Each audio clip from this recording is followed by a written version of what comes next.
ঘটনাস্থল ঢাকা বিশ্ববিদ্যালয়ের টিএসসি এলাকা। সিসিটিভির ক্যামেরায় পরিষ্কার দেখা যাচ্ছে অপরাধী চক্রের তৎপরতা। এই চক্রটি পহেলা বৈশাখের বিকেল থেকে সন্ধ্যা পর্যন্ত প্রায় ১.৫ ঘন্টা নানা কায়দায় চালায় নারীদের উপর যৌন নির্যাতন।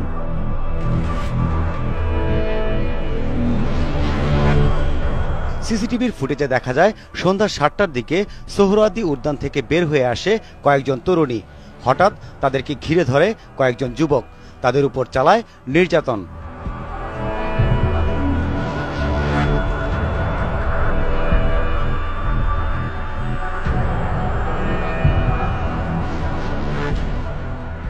সাড়ে ৬টার সময়ের ফুটেজে দেখা যায় চক্রটি প্রথমে আলাদা আলাদাভাবে নারীদের ঘিরে ধরে, এরপর পরিকল্পনা মতো একজন পেছন থেকে ধাক্কা দেয়।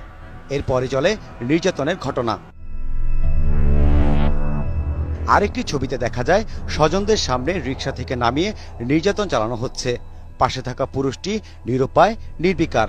আশেপাশের অনেককেই তখন দেখা যায় দর্শকের ভূমিকায়। দু একবার লাঠিপেটা করলেও জোরালো ভূমিকায় ছিল না পুলিশের। নিজে একেবারে একজনকে ধরে এখানে এসে দিয়ে যায় একজনকে, আর একজনকে হচ্ছে এখানে ধরার পর হচ্ছে পুলিশ এসে আমার থেকে নিয়ে যায়।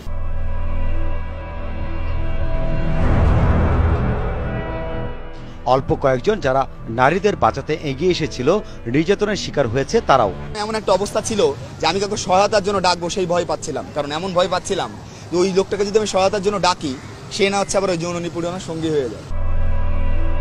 ঢাকা বিশ্ববিদ্যালয়ের উপাচার্য অধ্যাপক আরিফিন সিদ্দিকী বলেন, এই ঘটনার সাথে জড়িতরা সবাই বহিরাগত, তদন্ত করে বিচারের আশ্বাস দিলেন তিনি। যে ঘটনার কথা পত্রপত্রিকায় এসেছে সেটা যদি সত্য হয় এটা আমাদের সবার জন্য অত্যন্ত লজ্জাজনক। তো সেই কারণে আমরা এটা সুষ্ঠু তদন্ত করে আমাদের যে বক্তব্য সেটা আমরা উপস্থাপন করব।